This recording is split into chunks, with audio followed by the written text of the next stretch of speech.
Hello and welcome, ladies and gentlemen, to yet another edition of Three Live Canes. As always, I am Chris. Right here next to me, that's Stevo. Usually Bill's there, Stevo's there, but Bill couldn't make it tonight. So it's an old school throwback version of Three Live Canes, back to the Canes Insight Live days of many years ago. Here to talk to you guys about another week in Miami Hurricanes football. Fortuitous in a sense, Miami was able to pull in another commit and has a weekend ahead where a few more big-time guys are going to be visiting. Hopefully able to get some more guys in the line. Fresh has already commented here. Said we need more. We need five-star guys to commit. I mean, you have a successful weekend. You're well on your way. So let's see what Miami can do. But before we get to talking about all that stuff, Stevo, how you doing? I'm doing good. I haven't closed out this tab. So I have some really good plays for y'all. But y'all have started off strong. Not gonna lie, y'all started off strong. You still have that tab open about the plays? Yeah, I got 3 open right now still. But I got a little notepad. Usually when I do my notes, I do it on a notepad. So I got timestamps and video links to see. Maybe we have enough time. We'll kick one to y'all. But good weekend. I was told that there's going to be a big time visitor. That happened. It's between us and another couple of big schools, but I think it's really between us and another school. So like to see those type of 5 stars come in, multiple 5 stars coming on visit, high rated 4-star guys. It's going to be one of those weekends where everybody's waiting to see if somebody commits immediately, and then the fan base goes into, oh no, we didn't get nobody in this thing, and then you just go on a run at some point, and everybody's just like, and then all the guys are writing articles about at the cookout, at the visit, at this, whatever it was. And then you're like, oh, okay, it wasn't a waste of time. I think this is one of those things a lot of people want to talk about. Keys, I get he's a 5-star receiver. That's like the sexiest toy any Canes fan could think about right now. It's a 5-star at wide out. So I get it. And he's really good. I've seen him a couple times with SFE. He looked good, bro. I mean, there's 5 stars that, you always like, maybe it's potential, but not. He's actually really good. So I get that. Why everybody's excited. This is his 3rd time like visiting Miami and his campus, and it's been recent. So you would think there's really good buzz. The other 2 times have been on his own pocket and SFE. Let's be real. They helped get that in there. So like to see that, but just really trying to see. There's nothing else to be seen after this trip. So I do think this will be a thing that lingers. I don't know if he would flip from LSU at all, if not immediately. But I do think this is going to be the weekend that if we land the Derek Cooper or we land the Tristan Keys, you look back and be like, yo, May 30th, what a weekend. Because that means the staff made their stand here. And I think obviously On 3 is going to say we're the only ones throwing money at them. But, bro, all these type of recruits are getting crazy amounts thrown at them. Let's be real. So it's time to see if we can close on some of them. And Miami just able to close a couple weeks ago on an elite offensive lineman and was able to pull another offensive lineman this week too. So, you get some offensive weapons, get linemen, you start to really build out this class and turn into something special. And if it comes by the way of a few 5 stars here in the near future with no matter how it is, like you said, everybody's throwing money out there. So if we happen to have the deepest pockets, good for us, bad for them. But we'll talk about all that. We'll talk about watch some Reese Woodruff tape. We'll talk about the playoff discussions that are going on now, and some more changes as we always do with this kind of stuff. Thank you guys for tuning in and watching the show. You know the deal. If there was ever a weekend for the national championship for Nebraska. Oh, Steve, I'm sorry. Don't ever cut the intro, bro. That's above God right there. That's the football guys might not look kindly on that. But if there was ever a weekend to contribute to Canes Connection, it's now, baby. Hey, while the intro is playing, you guys hop on your phones and donate some money, all right? Yeah, so drop that link, Chris. Yeah, 41 seconds. 41 seconds to the Canes Connection. I get paid Friday, and just know I'm gonna do my part because it's gonna be a bumpy ride, from now to December. There you go, bang, right there, boys. See all that stuff right there. I got some more Stevo hits from in here too. I'm in the banner section. Got that. That's a good one. That's one of my favorites. Out of context, that looks crazy. This one's my all-time favorite. This is the greatest of all time. I'll let my brother know. I remember exactly who we were talking about too. Oh man. I was like, we were looking at some film, some high school film, and oh my God, I just did not want that. Thank God he did not become a hurricane, because bro, that tape was not that tape was not it. That tape was not it. And I'm smiling like everything's okay, but man, hell nah. Oh yeah, that we used that many times since then. We got now double binder. Oh yeah, transfer portal.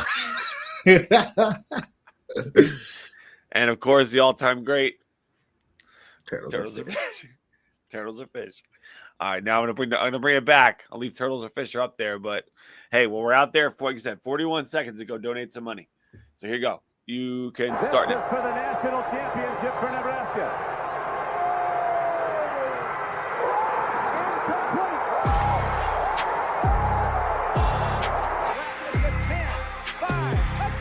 He's a stud, that Brown, number 98. Irvin's got it. Irvin's free. Slips to the outside, tries to stiff arm, but he couldn't get by Ray Lewis. Big time players. Step up in big game. Hurt, dog. Don't ask me for more. Hell no. Husker up to the races. That's what they needed. That's Ricks going up for Thorpe, and it's intercepted near midfield. Sean Taylor's got another one. Who else? Who else but Sean? Who else but us here? Sitting on a Wednesday night talking about the Miami Hurricanes football program. And, now that we are under 100 days, you guys probably noticed the countdown right there at Canes Legacy on Twitter, actually, whatever you want to call it. Down to 95 days. This is when it really starts to get serious, because like all those old memories start to come back, like flooding into your brain. And this year, if you guys notice, we're doing big plays, just 100 big plays from the history of the program. And we've already had a couple. I know every Wednesday, Stevo, I'm going to try to pick a play that I know you're really going to appreciate. Like I have it all mapped out. Every Wednesday, I got to hit, all right, here, just to make sure it's a big time play for you. I had Broward County legend yesterday. I have Stephen Morris throwing a Phil Dorsett today. So next Wednesday, I'm sure we'll get another one. But what have you thought about the countdown so far, Steve? You've enjoyed it? You think we've been picking some good plays so far? Nah, I've enjoyed the countdown. Obviously, I enjoyed the Philip Dorsetts, the Jacoby, the Tyrone Moss. So I've been more than satisfied with selection, because I know it's not in any order. It's just big plays. But it's not like we're ranking big plays. It's just pulling them up. So I've been, 3 out of 5 or 3 out of 6. And yet to see face, things like that. So, yet to see any X, I think he's going to make team. I think so too. But it's been a nice little thing. I got one right now that I want to share it and then be like, yo, is this play on here? It probably means nothing to y'all. People who are like old school Miami and they breed national championships, and they just don't care about the last 20 years that, us Canes fans have been indulging Canes content. But this is a beauty. Oh my God. The other two, I lost it. One's, that's for sure on it. I'm on versus West Virginia for sure. That's on there. Yeah, 100%. I'm on. I had to clean it up a little bit. Bill was a little bit all over the place with how he did his rankings on there, but he just listed them randomly. Each? What's that? Did you guys do 50 a pop? Like split it? No, Bill picked all the plays. He just threw all the plays up there. I had to go through and get it organized, because he just kind of put Telemac and then without any reference, and I was like, all right, then I had to you gotta know he's talking about Telemac versus Georgia Tech, man. Come on. I know, but I know what you're talking about. He's probably talking about flipping. Do you know what year that was? 2012. That's 2007. See, that I had to go back. I was guessing. I was like 2012. Yeah, I go find that. Where that? Oh, 2009. I'm sorry, but I had to go figure out what the hell year that was. I was like, Telemac, Georgia Tech. Yeah, I give you a little bit something else. But we got it. We got it nice and organized now. Got it nice and organized. Don't worry. But what other plays you want to hit me with? You got 2011 Ohio State. Tommy Streeter, third down. Tommy Streeter, right there, bang. Tommy Streeter, OSU. The cleats catch. We got him. Bradley Roby at first round. You got this player, or you got another Tommy Streeter?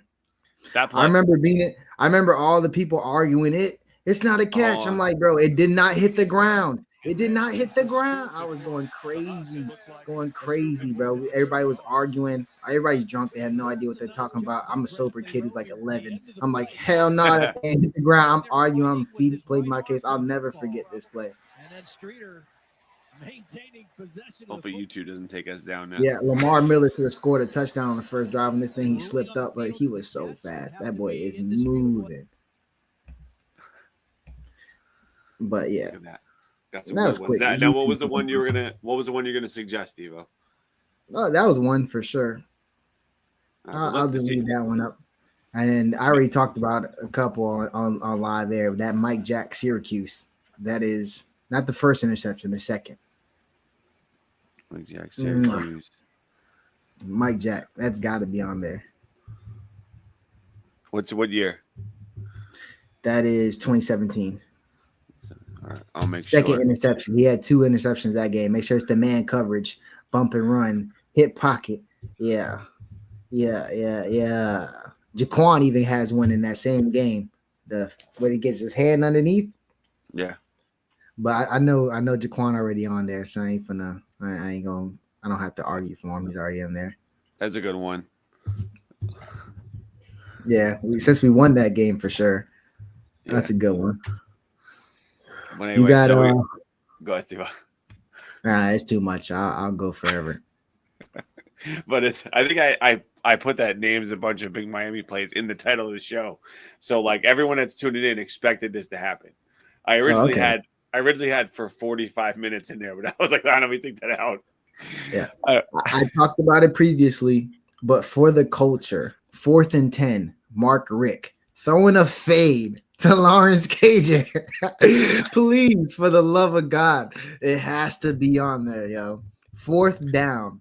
I'm surprised we're not kicking it or punting it, doing whatever we're doing. We're up by like 30.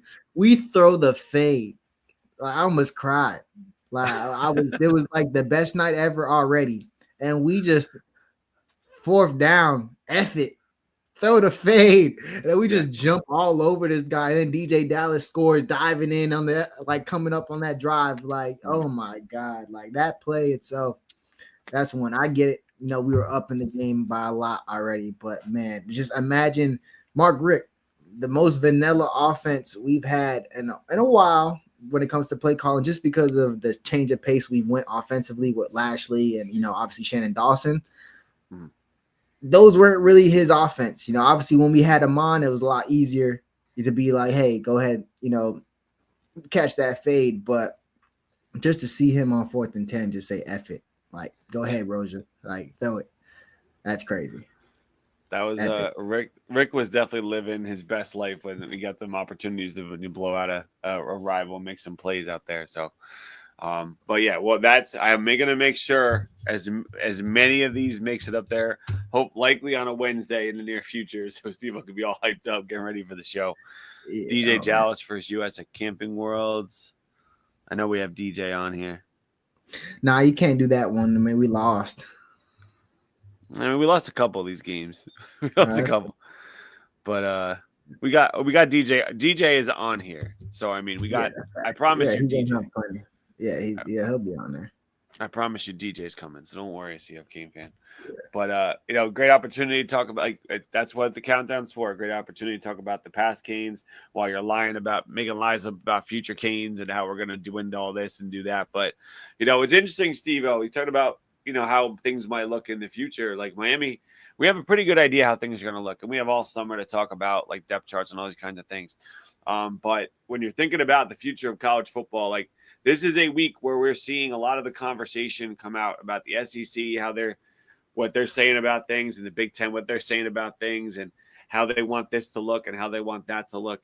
And I think we've reached. We've been a part. Steve, how many doing a show? So how long we've been doing the show for? How many different national championship scenarios have we seen just in the few years we've been doing the show? Like it went from 4. I think were we here when it was 2? It might have been, but 4 at the very sure.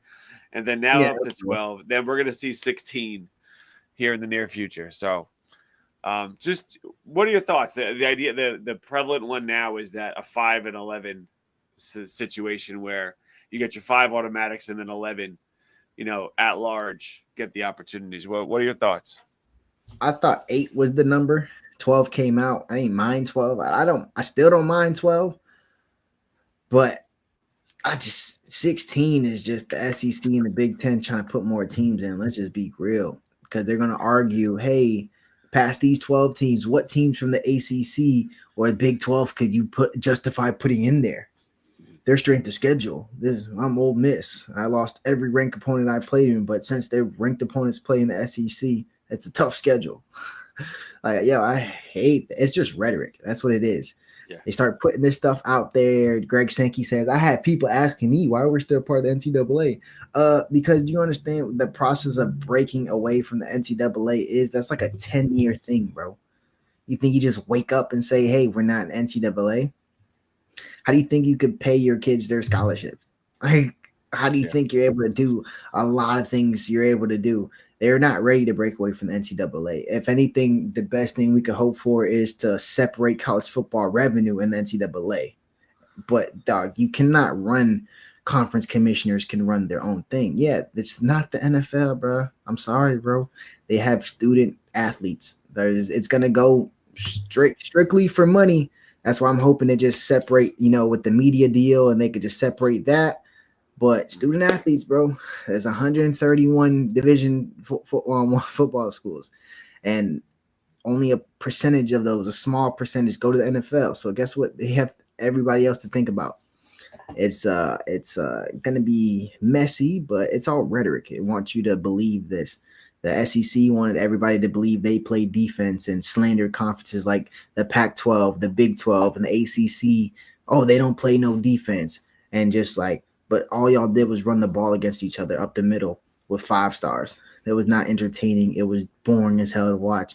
Oh, yeah, let's watch this 3-3 Bama Georgia game at half. No, bro, I'm watching like TCU versus Colorado or Kansas State or something over that. Yeah. Or like Louisville even outside of Miami, Louisville, or it's a funner team to watch, like that type of football. And then once those offenses made their way to the SEC and they adapted, now they celebrate the 50-point shootouts between the LSUs, the Ole Misses, and the Alabamas and stuff. Yeah. So it's all rhetoric. They want to feel like they're better than everybody. They're making more money than everybody. Doesn't mean they're better than everybody. So they're putting in more than the more other people can put in. So yeah, it makes sense why they're winning more. But I think if it goes to 16, I'd rather just be 3-3. Give the Big Ten and SEC 3 teams each auto bid, and then 2 teams, ACC, Big 12, 1 group of 5, and the rest at large, and then let the people, at least let the rankings put people in. Mm-hmm. The rankings are going to be biased for the SEC and Big Ten probably, but at least that gives a slither of a chance for a team that could that could actually compete. Is it going to be a Cinderella championship run? No, everybody knew Boise State wasn't going to win it all last year, but at least it wasn't a terrible game for Penn State. Yeah, like that's kind of the idea. I mean, if the number 1 team in the country was playing the number 16 team in the country on any given week, like we all are going to watch that game kind of knowing the deal. Like, is there a chance the 16 could win? Yeah. But is the 16 going to beat the number 1 and then the number 2 in consecutive weeks? Like, no. Like, in what year was and now we're talking like not beginning of the season and they're figuring stuff out. Like at the end of the year, we know who the best 2 teams are. Yeah, like it's not going to happen. So it's literally just going to 16 for the purpose of, like you said, getting more teams in to make more money for the conference. We get an extra 2, we get an extra whatever. Like, when I originally heard that they were looking more for at large, like my first thought was they're trying to sneak 6 teams in. They're trying to sneak 6 teams in. Like Big Ten or SEC, they're trying to get 11 spots total. So they're trying to get that 6th team in the playoff, because they're trying to make it 6, 5, and then you have 5 more teams. Then you could say 1G5. Maybe the ACC gets 3. Maybe the Big 12 gets 2. They alternate the runner-up. Like they're going to send basically the Big 10, the Big 12 and ACC championship game. Basically, both those teams make it. and the runner-up, meaning the Big 12 and the ACC, are going to alternate with whoever their third best team will get in. Yeah. With low-key, I'm cool with if they go 3-3, 2-2, and then basically that's 10 spots. You would have 6 more spots, and let those be at large. Or you can have one group of 5 and the other 5 be at large. Yeah. But I'm cool with that, because if the be real, the Big 12 and the ACC really don't need to be sending 3 or more teams, bro, to be real with you. Right. On any given year, every team could beat everybody, but if we're talking about teams that can win a national championship, we probably don't got 3 teams in the league. Right. No. That's 2 the or idea, 3 right? is actually fine for me. So I ain't tripping. I just hope Miami could just, one, we're going to close that revenue gap with the new ACC distribution model. Is it going to be enough? I don't know, but like $20 more million, and then plus playoff money, which will be another $20 million. You know, that you can't act like $40 million, $30 million ain't going to help. Like, you can't act like it's not going to help. So definitely would like to see Miami just, you know, while we bide our time, where eventually if this turns into a super league, or we're in a sweet spot where we just run the ACC at the way Mario keeps recruiting. And if we just turn this thing into a powerhouse where it doesn't matter, we're going to make our way into the playoffs, even if we lose a game or so. But we have the roster, we have the O-line and D-line to compete with these other teams. Unlike these other teams, fringe playoff teams that get in, we had the offensive line to compete with Penn State. And that defense line had the number 3 pick. And possibly a number 1 pick if it wasn't for Cam Ward being in the draft. Yeah. Like, we had the O-line and have the O-line to go and play these type of games. Defensive line, on paper, we had that before the season. Obviously, I don't think we would have been able to stop Penn State at all running the ball. But this year, if that D-line pans out and they continue to recruit like we will, we have 3 5-stars that are probably going to play a lot. So I'm going to start. We have Justin Scott, Marquise Lightfoot, and Armando Blunt, who was 17, by the way. He reclassified. So he is now getting in more into his own and his body. And I'm hearing great things about that. Like, this defensive line might be a strength. So I think the favorability of playing in a conference like the ACC, and we could run the table, if not 1 loss, and always in the dance, I think that's a perfect scenario to be in. As long as the money can, you know, keep making sense, then yeah, eventually we're going to make that move where it's just either the ACC renegotiates with ESPN, you know, and then the deal is just better because the ESPN doesn't want to lose their investment in the ACC, or it falls apart and then that Super League comes. But regardless, as of right now until 2030, I think we're in a good spot to just continue to build and run the ACC. And while all the SEC and Big Ten rhetoric goes out there, as long as the ACC can secure 2 and then fight for an at-large bid, I think there's a guarantee that we're in the playoffs every year. So as a Miami fan, that's cool. That's more than cool. Yeah, I mean, it's definitely a step up from where things have been. You know, we just talked about the last 20 years or so, how it's been kind of a wasteland at times.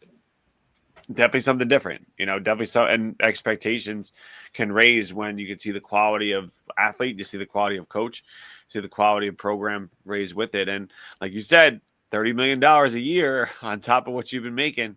Not a bad deal if we're able to go in out there and earn it and get that playoff money too. Obviously the haves are always going to get theirs because they built the system to ensure that they keep profiting off of it. But you know, end of the day, Miami's still a brand that makes money and that attracts kids in and gets them an opportunity. So, and if you have a choice, like, people are always going to choose to watch Miami. Miami had the best viewership of any team in the ACC last year. And they were like, oh, it's because they're winning. Well, yeah, when Miami's winning, people watch them. They have a fan base that is national. They don't have a fan base that is locked into one particular state or one particular part of a state, you know? So you compare a Miami national, like, top 10 team to an Auburn national top 10 to an Ole Miss national top 10, Miami's going to draw more eyes because Miami's got fans all over the country. Ole Miss, fine, but their fans are in Mississippi. Their fans aren't in South Beach. Their fans aren't in New York City. Their fans aren't in Los Angeles. Their fans are in Mississippi. And people tuning in to see if Ole Miss loses. I mean, I'm not gonna call. I like watching Ole Miss. I like offensive football, so I mean, I'll watch some Ole Miss. But like, how much football nerds are like me that just want to watch as much football as you can to see if you see something new or you learn something else or you see something you never seen before. Like, there's not that much of me, and so I don't know how much eyeballs that would draw. But there's gonna be so much people to see if Miami's gonna lose in the playoffs. You know how much people talk about Miami during our games, like online? It's crazy because our fans, obviously, when something's going right, obviously we're all hype online. But when they're going wrong, you see so much just different fan bases, just all up in the negativity for Miami. Crazy. Oregon, we knew why, but Oregon's one of them. Canes fans know. Florida State and the big three, obviously, but like just random. You'll get a Toledo fan still mad about 2017, 2018. Just, I knew Miami was going to fall apart. Or some like just the weirdest stuff. Or like the Miami, Ohio football account who became like a Miami fan after he saw Cam Ward play. Like TVD play. And then when TVD went to, when it went downhill, it was going crazy online on us. Like everybody was doing it. It's just like when Miami's down on the TV, people love to tune in because either whether it's about to be negative talk or positive talk, like it gets the people going. It's provocative. So that's the eyeballs draw for sure. So as long as maybe 3 get in the ACC, no matter what, as long as we recruit the way we're recruiting, have weekends like the weekend we're about to have, I think I'm really excited about this weekend. I'm not a leaker or anything like that. I just think that we are in a really good spot with some of these kids. Just outside of NIL, bro, the recruitment has become like, let's not be like remiss about it. Like recruitment has become a lot of factors with NIL. A lot of kids go into their highest. You can't ever judge. You don't know what their family situations are or what's going on. So why it looked like it could be the highest bidder, could be something else. It's always something like that. But it's just, man, we have a way to actually connect and talk with these kids, bro. A lot of these, Coach Norvell, a commit on his team, not going to say who or any hints. He has not talked to this guy. He has not called or his mom since he's committed to Florida State. Do you think, you have not called or texted? It's all assistants and stuff. Like Mike Norvell himself has not called. And that's a 4-star, bro. A really good one. Like, I have no idea what's going on with you, bro. I have no idea what's going on with you, bro. Mario would never do that. Coach Mario would never do that. That's just the type of relationship building we have. I think we're in a good spot with some of these kids. I don't know when they're going to pop or who exactly is going to pop, but I think when they look back on this weekend, we're going to have 2 or 3 kids that were partaking here that we're going to look back and be like, hey, this was the day, May 30th. I just think we've done a great job. I think the staff is really good at recruiting. I'm not going to lie. I've been taking a break from it, but it's been easy to get this information. It's because it's just the same consistent. We've been on these guys for like 2 years. All these kids, they've been on them relentlessly in the background before fans started going in. Oh man, who's Derek Cooper? I mean, obviously a little bit early on Cooper because he plays right here at Chaminade. He was always a big time player. Been playing since his freshman year. But the Tristan Keys, the Coopers, the players like that, the Pickett's that we just been on for so long, bro. Like so long, so consistent. The message has been the entire time. We've had some turnover on staff, but not at offensive line, not at receiver, not at these positions that we're going at. These are the same recruiters and Coach Mario leading the way. This is 2-3 years, the same people delivering you this same message and then showing it, and proof is in the pudding that the message is there and what they're working on. Very, very respectful of our approach to recruiting, because man, you can't take it for granted, because that money is one thing. I mean, it's just the standard now. If you want to play big time college football, someone's offering these kids a certain amount. Whether the bidding wars and all that, I'm not going to get into all of that because most of that stuff is fake anyway, to be real with y'all. But it's a beauty to watch Miami recruit. And if the head coach is the consistent piece of the puzzle, I mean, that's all you really need at the end of the day, right? If the head coach is that consistent message and he's the guy that's always around, always there, like what you just said about Norvell kind of makes me think about like the very end of the last tenure for Florida. Like there was, you have a guy who's a good coach, but not reaching out, not doing those extra little things in recruiting that the guy down in South Florida is doing. Like Mario's not afraid to do all that extra stuff. So if you could have the greatest offensive mind in the world, but if you're not going to follow through with some of these recruits, it's not going to work. And relationships. They could ever did. Yeah. I would have took those X's and O's. I'm sorry. Yeah. Fair. But it's like one of those things, man. It's one of those things that's how it's all shaken out. But and also, people in chat, Canes fan is guessing who you mentioned before.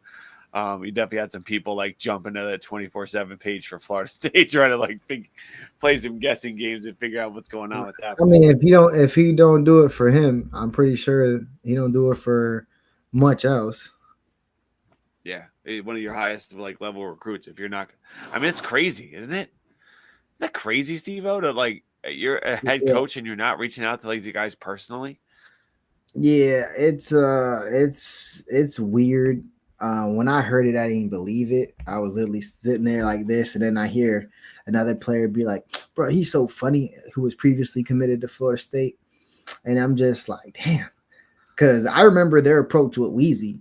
They wanted Weezy. Coach Norvell was calling all the time. So that was like, oh, but that was like a go and get him. It wasn't like he was recruited. Like that was more of a, going towards more signing day stuff. But yeah, I was shocked. I was like, oh man, well, not really, because you could just tell he's not a recruiter, man. He's just not. He's just not. He don't got the thing, and taking a commitment for granted, I think is what I would say there. Florida State fans, they could play this clip and be like, oh man, but then man, Florida State fans know.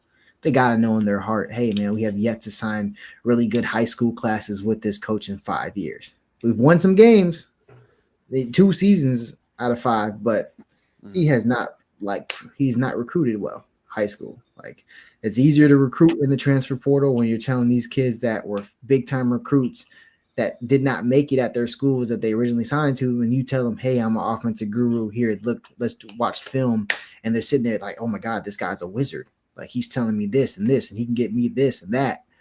And it's easier for him to recruit there. But one of those kids flop like they've done in the last 2 seasons, it's over. Because you don't got that nucleus of high school kids that you were recruiting that are blue chips that can step up.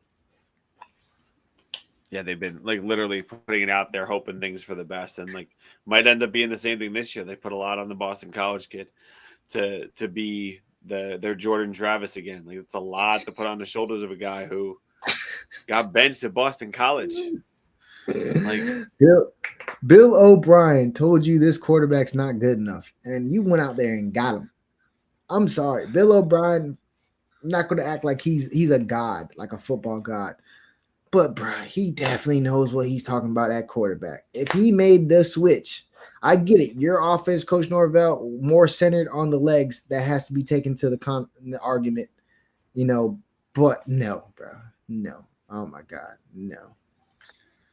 No, not so much. That's all right. We ain't talking Florida State, but yeah, that's if it's negative about Florida State, Steve, we could use this time up. If we're bad mouthing Florida State, like there's enough good time on this show to like end on May 28th to use up some of that real estate for sure. But the one more thing I do want to make sure we talk about, speaking about this weekend, how important it could be.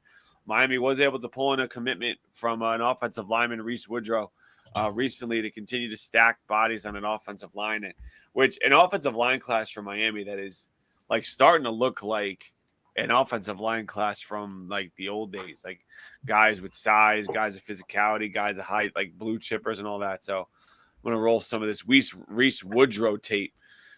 Steve, I know you love breaking down the offensive line. I know that's your true love here, but I'm gonna go first here for a second and just mention like dudes out there with a neck roll.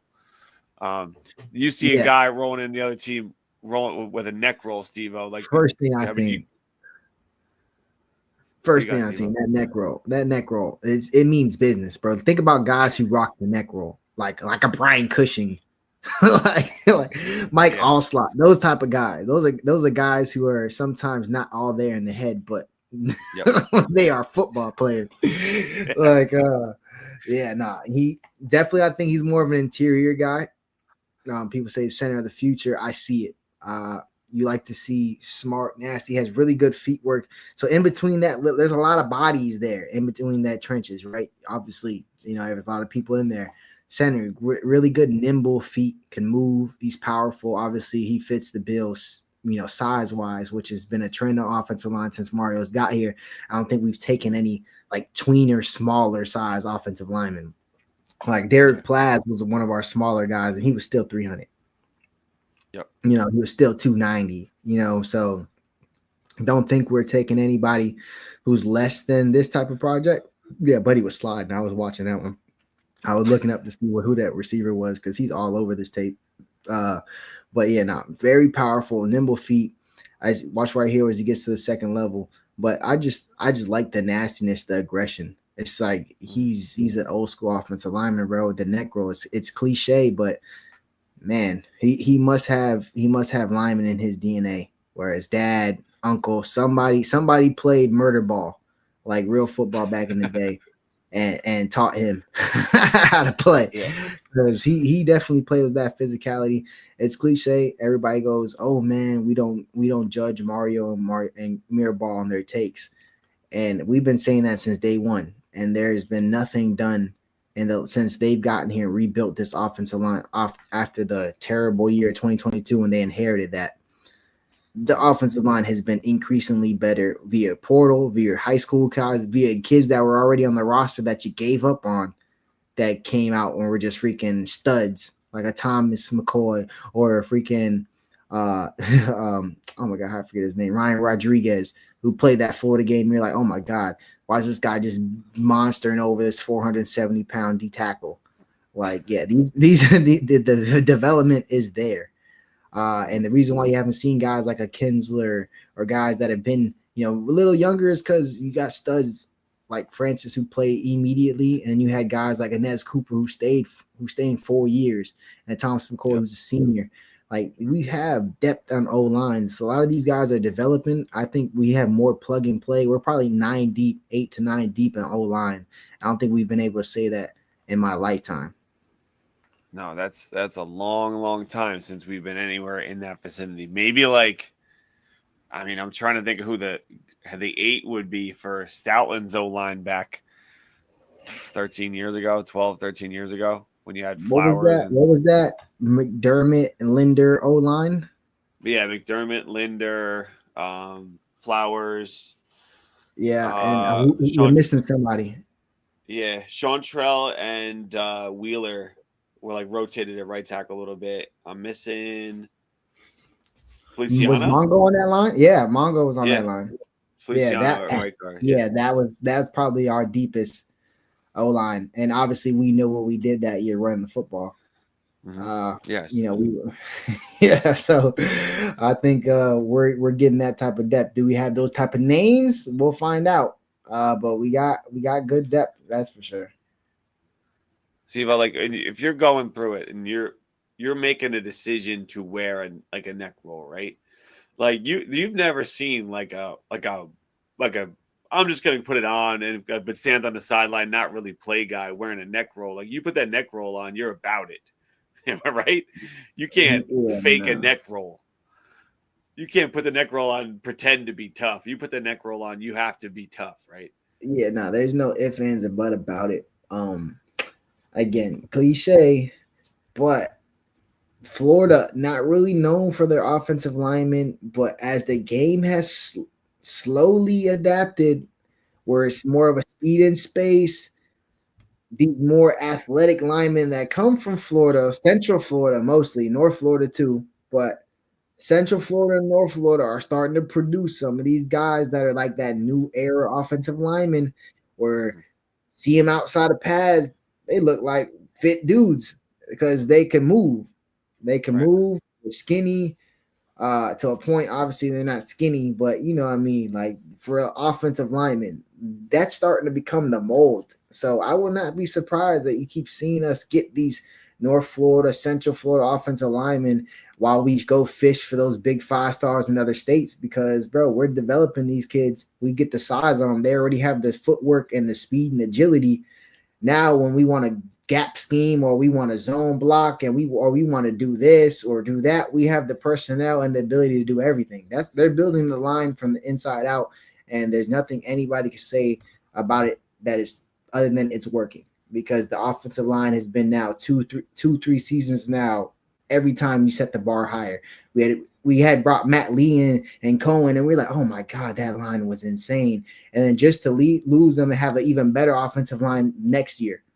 Mm-hmm.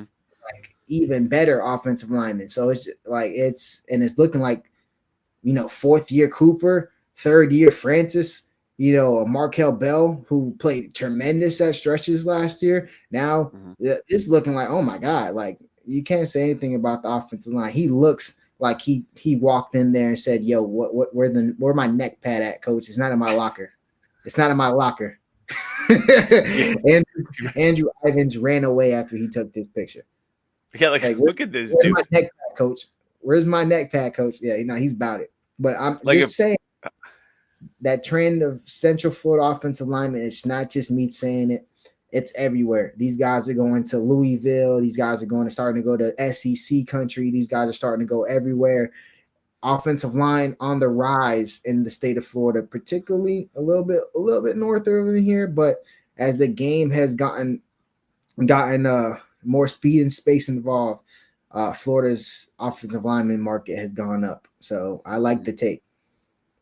And a lot of these guys like multi-sport athletes too, guys that also play baseball or also wrestle and all those kinds of things that they get basketball, like athletic body types, not like big plodding dudes that are stuck on it. Like these linemen, they're not doing the 7-on-7 circuits in the off season. So like they got to find their little ways, but playing other sports can definitely help with that athletic profile overall. But Stevo, what if I were to Photoshop his head out of this picture and just drop it like onto a Raiders player in like the 70s, wouldn't it be like, yeah, that dude definitely played for the Raiders with some like crazy, like, oh, that's Klopsky. That's like Dan Klopsky. Yeah. Guard for the Raiders. Yeah. John Madden. Yeah, something like that. Yeah, nah. I don't really connect the 70s Raiders like that, but for me, it'd probably be like he looked like a Pittsburgh Steeler. Same exact guy. Yeah. Yeah. Like he's not a Patriot, he's not a Winovich or like a Vitch, but he's that dude for sure. He's like a steel curtain. That's what it's called. He's a steel curtain type of dude. Yep. Him and Jack Lambert playing out there. But for sure. A dude that Schnellenberger would have been after. Yeah, would have left the pipe. Would have left the pipe for sure. R.I.P. Schnelly, but would have left the pipe. That gives me the mode every time because it starts off Schnelly with the hold my pipe. You feel me? That intro get me going every time. Oh, good times. But Miami making some good progress here. Hopefully continue to add. If you had to make a prediction, Stevo, you think we walk out of we're walking on the show next Wednesday, hyping up a big commitment from the weekend? I think there's smoke in the water for a commitment. I don't know if it's going to be one of the visitors this weekend that people want. Not that they want to commit. It's just everybody's locked in on the multiple 5 stars. If a 4-star commits, they're going to be, oh my God, let alone a 3-star. You know how this fan base is. but I think regardless, I think they have a plan. Someone's going to pop because they're not going to let this recruiting, momentum like die down. Right. I think we're playing the long game with these 5 stars. Let's be real. I don't expect either one of those people to flip by next Wednesday. If it happens, God bless Coach Mario. But God bless him anyway. But I think the 5-star game is just a slower game. You think these kids aren't going to be taking in-visit seasons? Like, in-game, in-season visits and stuff like that, man. Like, it's usually when you get them to commit and lock them in this era of time frame, it's a little safer. But now December 4th, you got to sign a little bit pushed up. Like, you just don't know what the time frame is going to be. Like, I think you play the long game. If the kid wants to commit, obviously, hell yeah, you let him in the class. But just chip away. Makes sense. And we'll see what we can do and see how we're able to make this thing work over the next weekend. Before we get out of here, Stevo, I'm going to let you make a request for a play. I'm going to see if I can get it done for tomorrow, but you give me a play, and I'm going to see. It's going to be within these next 2 days here. Or by Saturday morning, it'll be up. Give me a play, and I will make sure that it's up. What play do you want to see for the countdown? As obscure as you want, as random as you want. If you want to do like a 7-yard run where you're like, man, the guard pulling on this one. Oh, I'd love to see it. Like, I have the best like 8-yard catch. All right, what do you got? Braxton Berrios, 2017. Out route. He literally points at the ground, letting them know that he got his foot in. It was nasty. It was nasty. Against who? Against who, Steve? App State. That was the game that, remember App State? Oh, that was, you guys better be careful going up there. First play, Mark Walden bust for like 80. And we were routing the life out of them boys. Stacy Coley going downfield, Amon Richards going downfield with the spin move after the crazy face mask. Like, oh my God. Like, yeah, them boys. Right, that was a tough day. That was my crazy 8-yard catch. I got so much, it's crazy. All right, so by Saturday, Stevo, you will have a Braxton Berrios 8-yard out route on the countdown of great plays in Miami Hurricane history. So that is our gift to you, Stevo. Yeah, there's too much. I had one Charlie Jones versus Virginia, one of those runs where I was like, oh my God. Yeah, I remember my dad. Because my dad, you know how old school Canes fans are. He 5-star from South Dade. Like, I was like, yeah, let's do it. Let's do it. Hey, yo, that 34 was rocket, baby. Yeah. I mean, that was that wild class. That was Charlie Jones. It was original Bobby Washington. Yeah. It was one more guy. Andrew Johnson. Andrew Johnson. And maybe Deron Thomas was like in that range somewhere. Maybe a year later, maybe that same class. What class is that? Is that? That was 2003, 2004. Yeah, somewhere. It had to be because Tyrone was 2006 or something like that. Or I want to say it was 03. I mean, you used to find it at this point. There you go. All right, I got it. South Dade. Shoot. 2004. Okay. Yeah. Wait, that was a wild class for Miami that year.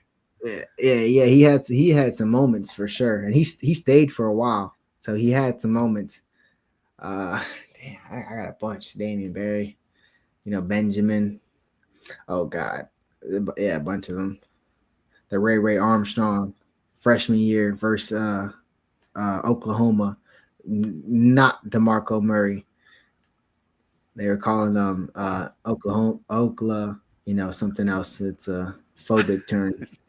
Pull the guest. Steve, I got you. Yeah, that was a great game. That was my only time ever seen Oklahoma. It was awesome, and we won. It was a close game, but we won. Oklahoma, I get that in there too. I think I'm surprised Bill didn't have that in there because that's a good one. That was 08, you said?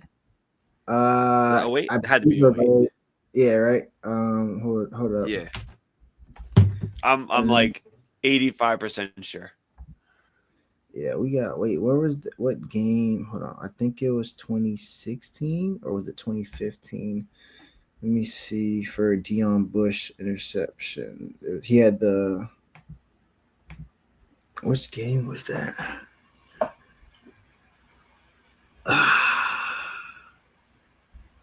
Deron Thomas, same class. It was all 4 running backs. Deron Thomas, Andrew Johnson, Charlie Jones, and Bobby Washington. Then I'm trying to think about which game the Deion Bush helicopter, not helicopter, the INT where he broke it up and then bounced up around like 2-3 people and landed on his chest. Oh, you got your homework assignment, Stevo. Yeah. Oh yeah. I got a couple. I got one that was called back. That would have been one. That Wisconsin the bowl game where Sam Shields ran all the way around. Yo, that Oh, was yeah. crazy track star for sure. For sure. That was crazy. And if that never happened, Cooper would have never got hurt. Well, I'm not saying never got hurt, just maybe wouldn't have got hurt because he wouldn't have been in that play to run in for a tutty that drive. Yeah. But oof.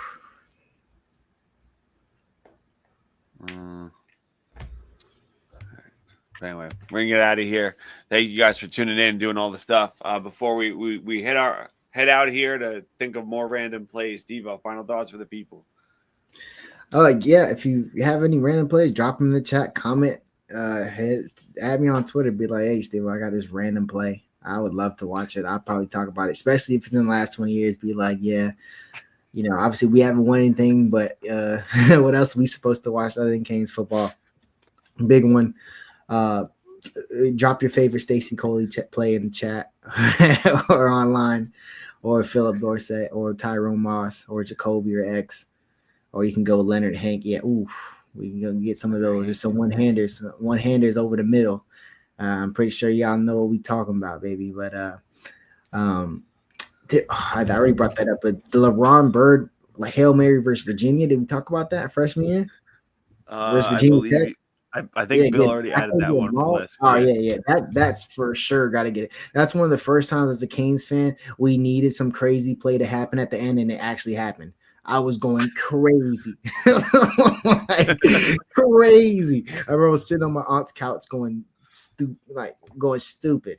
Yeah, Benjamin and Lamar Miller. You would have to put both those together because, what are the odds of having 2 return touchdowns in a game? That. Oh my God. That punt return versus Virginia. McCarthy caught a body. 3 people got pancaked on that punt return. But and then who's it? Jordan Futch. Yeah. Oh my God. Killer on special teams. Jordan Futch, 58. Mm-hmm. Wore the neck pad. The neck pad. Yeah, Jordan Futch rocked the neck pad. Crazy, man. Special teams killers is a great spot for a neck pad guy for sure. Yeah, what a dude. What a name. Jordan Futch, man. Whew. He had that other one too where Benjamin had that return versus Georgia Tech. Killed that guy. We got Futch. The Futch was murder play was on there. We got Futch the murderer. Literally, that's the best way to describe it, bro. Police putting 2 in his back and cuffing him after. If he did that on the street. Yeah, look at how Bill described it. He described it as Futch killing that guy right in the middle. Futch killing that guy. Yeah, that was a pretty accurate spot up. Yeah, that's a good one. We got a couple. There's maybe some skillful plays what's that Sean? Obviously we talked about a couple of Jaquans. He told me the Virginia pick 6. I get it, but that pick for Syracuse and that pick for Virginia Tech with the one hand was crazy. Just crazy skilled plays. There's just so much. That Rashawn Scott versus Pitt with the toe tap down from Brad Kaya. Oh my God. Y'all crazy. I could drop a crazy Mark Pope play. Everybody's gonna be like, what? That might get the people going. We drop a Pope play. We drop that. What? We drop a Pope play or a D Wiggins post route. Just back to back, just bang. Here's Sean Scott. Here's Mark. Yeah, Pope. we could drop. Nah, chill. Don't put Bird in that. But we could drop that. We could drop that Pope versus Virginia crazy catch on the sideline with the foot in. We could drop a Noodles. Yeah. I think maybe the week leading up to the game, we'll just go off the rails and just start posting the most ridiculous plays. Get Mark Pope. I'm gonna get my guy. Corey Flagg in there. That'll be when we post Corey Flagg. It's gonna be the Clemson. Yeah, but that Clemson play is gonna be 4 days left. Corey Flagg tackle, bang up, posted. 3 days out, Mark Pope. 1 day out, D Wiggins. Yeah, that's a good one. Jeff Thomas punt return versus Virginia Tech. That was skill. That's a skillful play right there. That's a good one.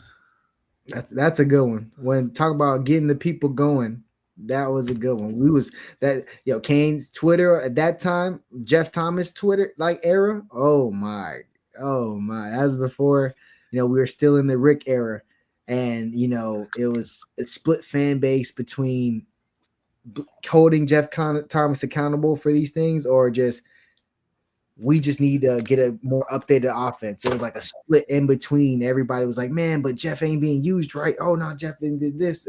Jeff, it would have been this era with the transfer portal. Jeff would have went to like Ohio State or something like crazy or like something like that.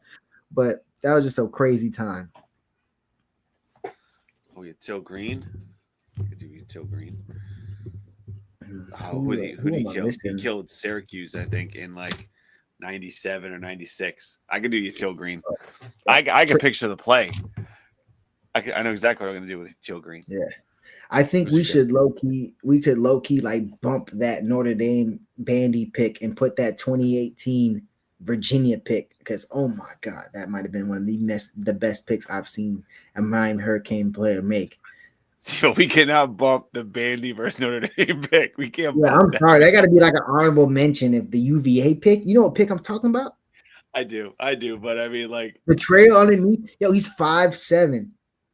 He's 5'7", bro, to make that play. That's crazy. If I'm the offensive coordinator, I got exactly what I wanted, bro.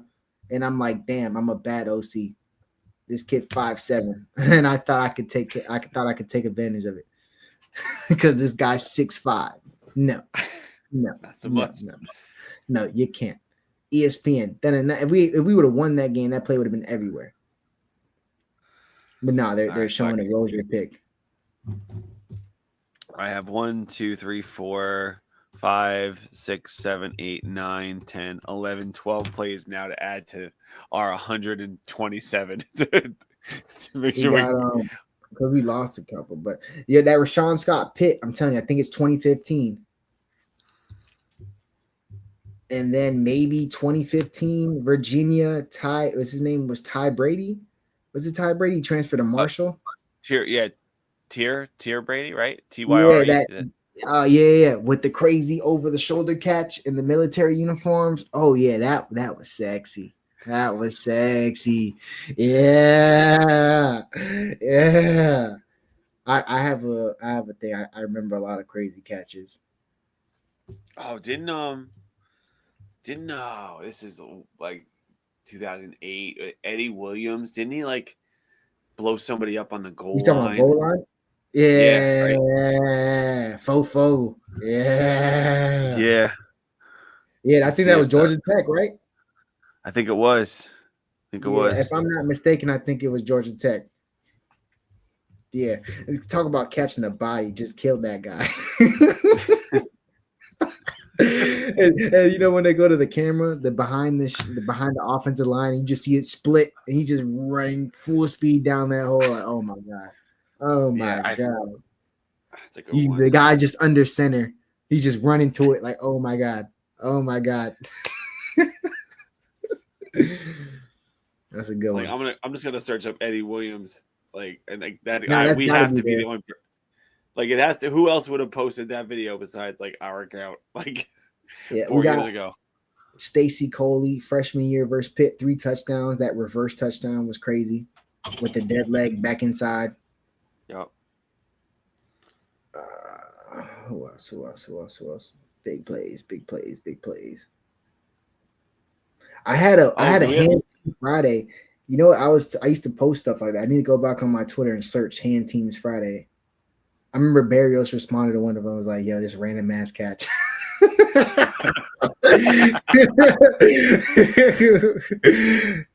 think it wasn't the App State one. It was like another 10 yards versus Virginia, where it was a terrible throw and Barrios just dove. Like, oh my God, I got to send you this play.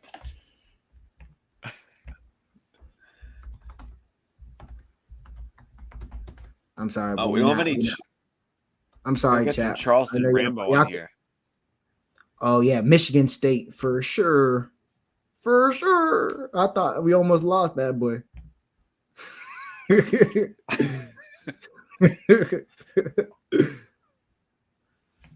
see. Come on, right? What? Wait, what play was I just going for again?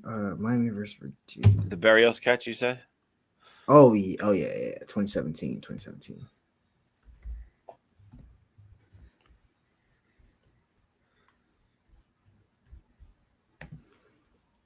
It was the most insane catch I've ever seen.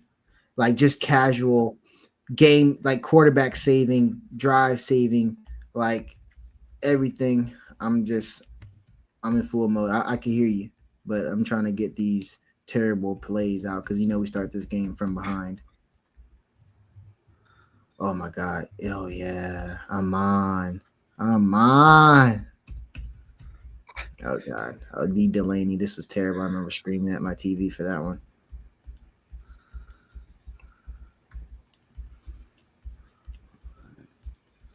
Oh yeah, throw a fade to Amon. Oh, look at Jeff getting deep.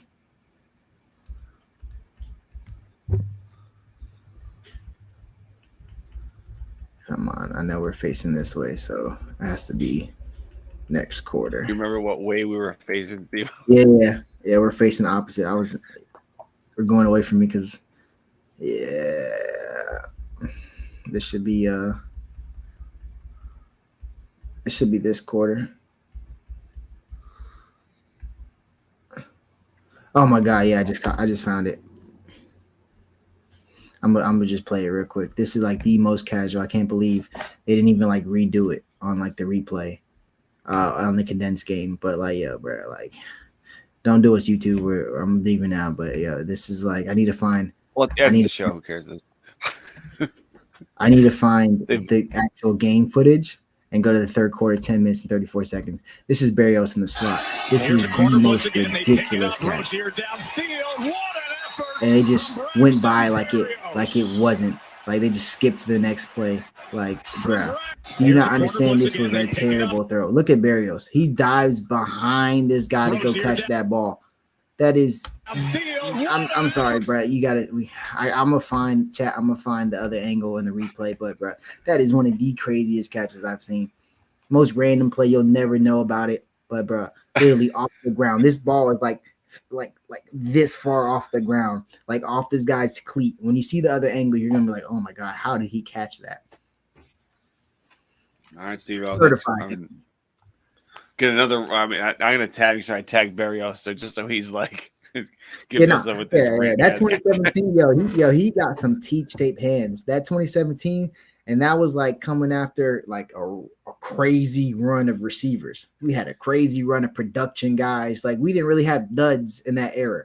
You had a couple guys that maybe thought could have been that guy, but you didn't really have much duds. Stacey Coley was a stud. Amon came in, was a stud off rip. Obviously we had other guys. Herb Waters contributed big time. Sam Shields was playing plays, and we went to D. We just had Rashawn Scott. We had playmakers in this era for sure. But heels of Hank and Hearns and all those guys too. Yeah, Hank, Hearns. I mean, these are program leading guys. These are the guys setting records. The first guys to set records before X and Rambo. Break records before X and Rambo. So it was a time where, bro, we were looking for that guy, and he had so much teep tape from just solid hands. I mean that little fade, the slot fade versus FSU with the Barrios was certified hands, bro. Certified hands. All right. Well, I gotta get out of here before we start bringing up some more plays. Go to sleep and all that kind of stuff. But it's usually how that's why I said I should have said 45 minutes. It probably was probably accurate. We started naming plays, but that'll do it for us. Thank you guys so much for tuning into the show. We appreciate you. I'll make sure that we start up how much the Amari Carter hits. Like I'm just gonna have like 7 targeting in a row. Just like a cut up of just targeting. He had some good hits. We could throw Amari Carter clean hit on there. We could. I don't know if we will, but we could. Anyway, but we appreciate you guys getting involved. Next week on the show, right from the beginning, start throwing some plays out there. We'll have fun with it. But thanks, Stevo. Bill, hope he's getting some good rest out there. We'll be back next week. So you know the deal. Same thing right here Wednesday night. Talk to you guys about some Miami football on 3 Live Canes. So thank you guys for tuning in. Make sure you pay attention to all the other great stuff on Canes Insight and Canes Connection. It's been rolling down the bottom there all throughout the show. Make sure you guys put some money in. Stevo says he's going to do it at payday. You guys do it today, payday, whatever day you want. But you want some of those 5 stars, put some money into it. Put some money into it. But anyway, we'll see you guys again next week right here on 3 Live Canes. Everybody have a great week. This is for the national championship for Nebraska.